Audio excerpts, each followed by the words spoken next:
సోదరులు రాష్ట్ర మంత్రివర్యులు శ్రీ జూపల్లి కృష్ణారావు గారికి, రాష్ట్ర ముఖ్యమంత్రి వర్యులు శ్రీ రేవంత్ రెడ్డి గారికి, పద్మవిభూషణ్ అవార్డు గ్రహీతలు పెద్దలు శ్రీ గౌరవ వెంకయ్యనాయుడు గారికి, అట్లాగే మరో పద్మవిభూషణ్ అవార్డు గ్రహీతలు పెద్దలు శ్రీ చిరంజీవి గారికి, నాతోటి మంత్రివర్గ సహచర మిత్రులు శ్రీ కోమటిరెడ్డి వెంకటరెడ్డి గారికి, అట్లాగే మరొక మంత్రివర్గ సహచరులు శ్రీ పొంగులేటి శ్రీనివాసరెడ్డి గారికి, రాష్ట్ర ప్రభుత్వ సలహాదారులు శ్రీ వేం నరేందర్ రెడ్డి గారికి, పద్మశ్రీ అవార్డు గ్రహీతలు శ్రీ వేలు ఆనందాచారి గారికి, శ్రీ దాసరి కొండప్ప గారికి, శ్రీమతి ఉమామహేశ్వరి గారికి, శ్రీ గడ్డం సమ్మయ్య గారికి, శ్రీ సోమలాల్ గారికి, శ్రీ కూరేళ్ల విఠలాచార్య గారికి, అట్లాగే వేదిక మీద ఉన్నటువంటి మా చీఫ్ సెక్రటరీ శాంతి కుమార్ గారికి, ఇతర ఉన్నతాధికారులకి, కార్యక్రమానికి ఇచ్చేసినటువంటి ఇతర సహచర మిత్రులకి, పెద్దలందరికీ కూడా ముందుగా నా హృదయపూర్వకమైనటువంటి నమస్కారాలు. పద్మ అవార్డు గ్రహీతలందరికీ కూడా రాష్ట్ర ప్రభుత్వం నుంచి అభినందనలు తెలియజేయటమే కాకుండా తెలుగువారికి ఇంతమందికి భారతదేశం గర్వించదగేటువంటి అవార్డులు పొందటం అనేది ఈ రాష్ట్రానికి గర్వకారణంగా రాష్ట్ర ప్రభుత్వం భావించి ఈరోజు వారిని గౌరవించుకునేటువంటి కార్యక్రమాన్ని రాష్ట్ర ప్రభుత్వం నుంచి ఏర్పాటు చేయడం జరిగింది. పద్మశ్రీ అవార్డులు పొందినటువంటి వాళ్ళందరూ కూడా ఎక్కడో మారుమూల ప్రాంతాల్లో గుర్తించబడినటువంటి ఆయా ప్రాంతాల్లో ఉన్నటువంటి వాళ్ళని గుర్తించి గౌరవించి ఈ అవార్డులు ఇవ్వటం అనేదాన్ని రాష్ట్ర ప్రభుత్వం నుంచి సంపూర్ణంగా అభినందించడమే కాకుండా ఆనందాన్ని కూడా వ్యక్తపరుస్తూ ఉన్నాం. వారందరి నైపుణ్యం, కళా నైపుణ్యం, ఒక్కొక్క రంగాల్లో వారికి ఉన్నటువంటి విశిష్టతని గుర్తించి ఈరోజు భారత ప్రభుత్వం వారందరినీ గౌరవించింది. వారందరికి కూడా రాష్ట్ర ప్రభుత్వం నుంచి మనస్ఫూర్తిగా అభినందనలు, గౌరవపరమైనటువంటి సన్మాన కార్యక్రమాన్ని ఈరోజు ఏర్పాటు చేసుకోవటమే రాష్ట్ర ప్రభుత్వం యొక్క ప్రధాన బాధ్యతగా భావించి మేము ఈరోజు కార్యక్రమాన్ని ఏర్పాటు చేశాం. సరే, పద్మవిభూషణ్కి సంబంధించి వేదిక మీద ఉన్నటువంటి ఇద్దరు పెద్దలు కూడా రెండు రంగాల్లో వారు పిన్నకల్ అంటే ఉన్నత స్థాయికి చేరినటువంటి గొప్పవాళ్ళు భారతదేశానికి సంబంధించినంతవరకు. వెంకయ్యనాయుడు గారు విద్యార్థి దశ నుంచే నాయకత్వ లక్షణాలను పుణికిపుచ్చుకొని ఉద్యమకారుడి నుంచి ఒక పరిణితి చెందినటువంటి రాజనీతిజ్ఞుడిగా ఈ దేశంలో ఎదిగినటువంటి ఒక గొప్ప రాజకీయ నాయకుడు ఆయన. వారి మాటలు వింటూ, వారి యాస ప్రాస వింటూ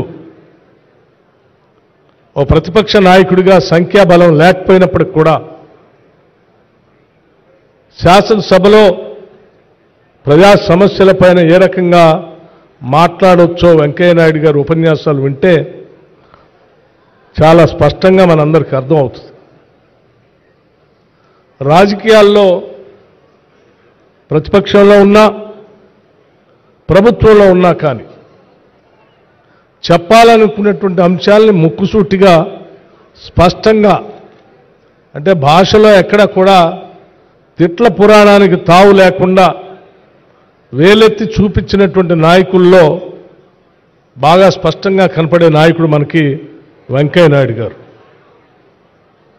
వారు ఇక్కడ శాసనసభలో కానీ లేకపోతే పార్లమెంట్లో రాజ్యసభలో కానీ లేకపోతే సభా నిర్వహణలో కానీ ఉపరాష్ట్రపతిగా రాజ్యసభని నడిపించేటువంటి కార్యక్రమంలో కానీ రాజకీయాలకు అతీతంగానే వారు నడిపినటువంటి హుందాతనం నిజంగా మనందరికీ మా అందరికీ ఆదర్శవంతంగా ఉంటుంది, ఉండాలని కూడా నేను బలంగా కోరుకునేటువంటి వ్యక్తిగా శ్రీ వెంకయ్యనాయుడు గారికి పద్మ విభూషణ్ రావటం అనేది మేమందరం చాలా సంతోషించినటువంటి విషయంగా ఈ సందర్భంగా రాష్ట్ర ప్రభుత్వం నుంచి మనం చేయదలుచుకున్నాం. అలాగే వెంకయ్యనాయుడు గారు మాట్లాడుతూ నేను రిటైర్డే కానీ టైర్డ్ కాలేదని చెప్పారు. I'm retired but not tired అన్నారు.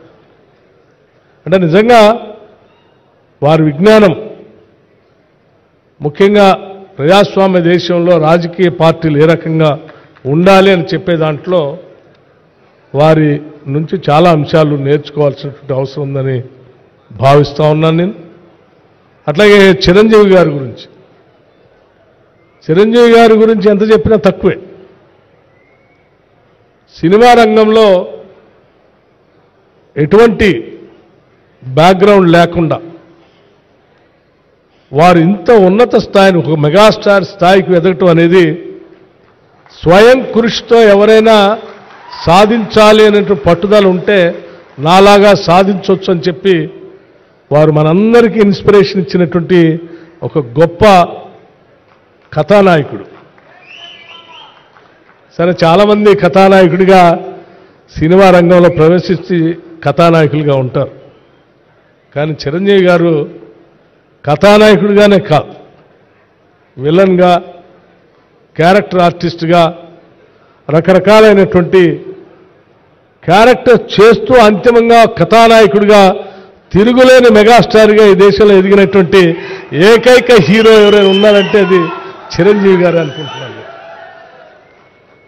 సమాజంలో ఉన్నటువంటి అనేక పాత్రలు, స్వయం కృషి లాంటి సినిమాలో కానీ, ఊరికిచ్చినటువంటి మాటల్లో ఒక కథానాయకుడి పాత్ర కానీ, లేకపోతే రకరకాల, అంటే సమాజాన్ని స్ఫూర్తిగా తీసుకొని ముందుకు నడిపించడానికి పనికొచ్చేటువంటి అనేక పాత్రలు పోషించి వారు గొప్ప స్థాయికి ఎదిగారు.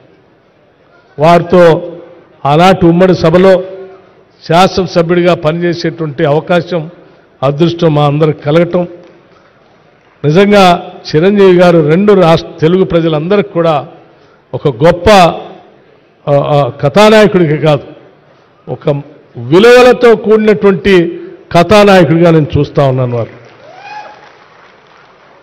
కథానాయకులు సరే వారి ప్రైవేట్ జీవితంతో ఆ ఫ్యాన్ ఫాలోయింగ్తో పోతూ ఉంటారు.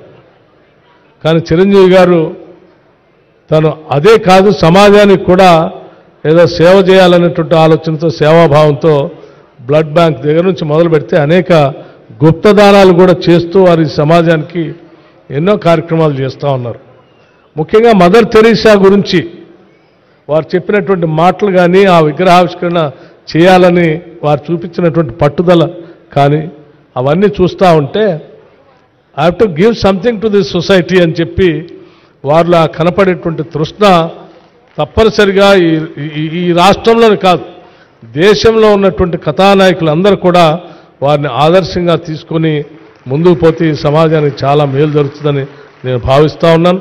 వారికి వచ్చినటువంటి పద్మ విభూషణ్, ఇంకా ఇటువంటి అవార్డులు ఎన్నో, దేశం గర్వించదగినటువంటి కథానాయకుడు ఆయన, వారికి ఇంకా ఎన్నో అవార్డులు ఇటువంటివి రావాలని నేను మనస్ఫూర్తిగా కోరుకుంటూ, అట్లాగే చిరంజీవి గారికి అట్లాగే వెంకయ్య నాయుడు గారు ఇద్దరు కూడా వారిద్దరి జీవితాలు మనందరికీ రోల్ మోడల్స్ రెండు రంగాల్లో, అటు రాజకీయ రంగంలో ఇటు సినీ రంగంలో అన్ని రంగాల్లో కూడా వారిద్దరి జీవితాలు ఆదర్శం అని చెప్పి మీ అందరికీ నేను మనవి చేస్తూ నేను మరొకసారి ఈ అవార్డు పద్మ అవార్డు గ్రహీతలందరికీ కూడా నేను మనస్ఫూర్తిగా అభినందనలు తెలియజేస్తూ వారికి సన్మానం చేసేటువంటి ఈ కార్యక్రమంలో అవకాశం రావటం కూడా మా అదృష్టంగా నేను భావిస్తూ ముగిస్తా ఉన్నాను. Thank you. నమస్కారం. ధన్యవాదాలు సార్.